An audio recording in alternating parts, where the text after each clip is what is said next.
दोस्तों 30 सितंबर को 67वीं BPSC PT देने जा रहे सभी बीपीएससी अभ्यर्थियों को बहुत बहुत शुभकामनाएं, क्योंकि ये 6 लाख स्टूडेंट्स के भविष्य का सवाल है और 6 लाख स्टूडेंट्स के साथ साथ उनका परिवार भी होता है। इसलिए हम बीपीएससी से और बिहार सरकार से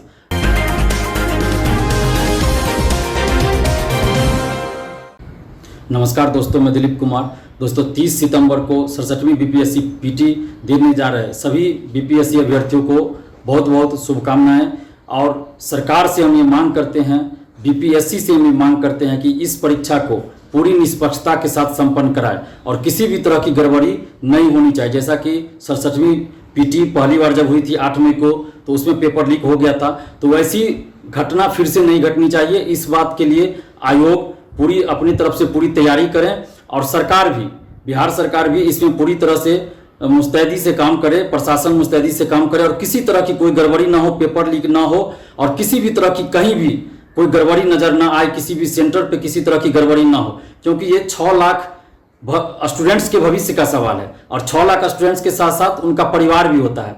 तो इस तरह से देख ले तो लाखों परिवार और लाखों स्टूडेंट्स इससे जुड़े हुए हैं। तो इसलिए ये दोबारा एग्जाम हो रहा है और इसमें अगर कोई गड़बड़ी हो जाएगी तो ये बहुत बड़ा अन्याय होगा 6 लाख अभ्यर्थियों के साथ। इसलिए हम बीपीएससी से और बिहार सरकार से और सभी जिला के जिलाधिकारियों से और जिला प्रशासन से ये अपील कर रहे हैं कि आप 67वीं बीपीएससी परीक्षा को पूरी निष्पक्षता के साथ संपन्न कराइए और किसी तरह की कोई गड़बड़ी ना हो। और जितने भी बीपीएससी अभ्यर्थी हैं उनसे भी आग्रह करते हैं कि आप लोग भी पूरा इसमें सहयोग कीजिए कि किसी भी तरह से कहीं गड़बड़ी ना हो और आप अपने सेंटर पे और अपने रूम में इस बात का भी ध्यान रखें कि किसी तरह की कोई गड़बड़ी ना हो। अगर आपको कोई गड़बड़ी नजर आ रही है तो वहाँ जो सेंटर पे मौजूद होंगे, क्लासरूम में जो मौजूद होंगे, उनको आप जरूर बताइए कि इस तरह की गड़बड़ी यहाँ हो रही है।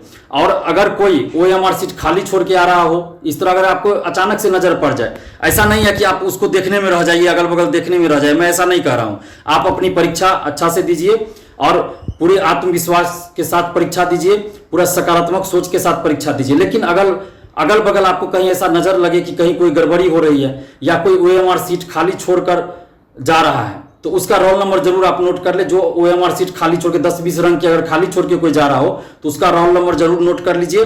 और अगर आपको लगे कि किसी तरह की कोई गड़बड़ी हो रही है, मोबाइल से कोई फोटो खींच रहा हो या फिर कहीं से कोई चिट पुर्जा लेके वो आंसर देख रहा हो या कुछ भी कर रहा हो, उस तरह की कहीं कोई गड़बड़ी आपको लगे, तो वहां जो मौजूद होंगे, जो क्लासरूम में मौजूद होंगे, उनको जरूर इस बात की सूचना दीजिए और आप लोग पूरे सकारात्मक सोच के साथ एग्जाम दीजिए। आप पिछली बातों को अभी तत्काल भूल जाइए कि पिछली बार क्या हुआ नहीं हुआ, इसको भूल जाए। और जितने भी बीपीएससी अभ्यर्थी, आप लोग पूरी सकारात्मक सोच के साथ एग्जाम दीजिए, आत्मविश्वास के साथ एग्जाम दीजिए और पिछली बार जो भी हुआ उसको अभी तत्काल भूल जाए। लेकिन हाँ, अगर कोई गड़बड़ी आपको कहीं भी नजर आए तो इसकी सूचना आप अपने केंद्र पे जरूर दें। वहां जो भी क्लासरूम में मौजूद हो या केंद्राधीक्षक हो, उनको जरूर इस बात की सूचना दीजिए।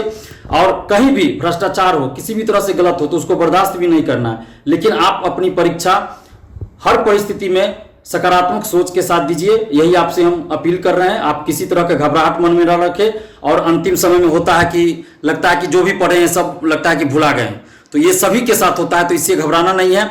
जो भी बीपीएससी अभ्यर्थी हैं, आप अपना आत्मबल मजबूत रखिए और आत्मबल के साथ, पूरे आत्मविश्वास के साथ और सकारात्मक सोच के साथ परीक्षा दीजिए। और अभी जो कम समय बचा है उसमें आप बिहार का हिस्ट्री और ज्योग्राफी देख लीजिए और बिहार का हिस्ट्री में भी खास के मॉडर्न हिस्ट्री देखिए बिहार का, और करंट अफेयर्स देख लीजिए, इंटरनेशनल, नेशनल और बिहार का। इससे ज्यादा क्वेश्चन पूछे जाते हैं।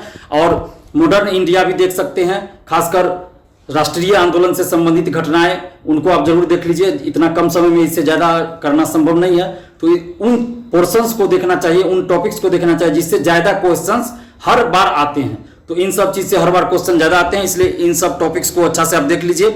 और बाकी आप किसी भी तरह की मन में जो है नकारात्मक सोच मत आने दीजिए और पूरी सकारात्मक सोच के साथ आप परीक्षा में अपियर होइए, परीक्षा में शामिल होइए। परीक्षा मत कोई भी आदमी छोड़िए, परीक्षा दीजिए और पूरी सकारात्मक सोच के साथ परीक्षा दीजिए और अपने आत्मबल को मजबूत रखिए, आत्मविश्वास के साथ परीक्षा दीजिए। साथ ही हम बीपीएससी और बिहार सरकार से और समस्त जिला प्रशासन से भी अपील कर रहे हैं, उनसे आग्रह कर रहे हैं कि 67वीं बीपीएससी पीटी परीक्षा जो दोबारा होने जा रही है 30 सितंबर को, उसमें किसी तरह की गड़बड़ी ना हो, कहीं से भी कोई धांधली सेटिंग ना हो, पेपर लीक ना हो। इस बात के लिए पूरा प्रशासन टाइट रहे, चुस्त दुरुस्त रहे, इसका ध्यान सरकार को भी रखना चाहिए, बीपीएससी को भी रखना चाहिए और हर एक जिलाधिकारी को भी रखना चाहिए। आप अंत में फिर मैं ये कहूँगा, जितने भी बीपीएससी अभ्यर्थी है आप पूरी सकारात्मक सोच के साथ और आत्मविश्वास के साथ 30 सितंबर को परीक्षा दीजिए। धन्यवाद। जय हिंद।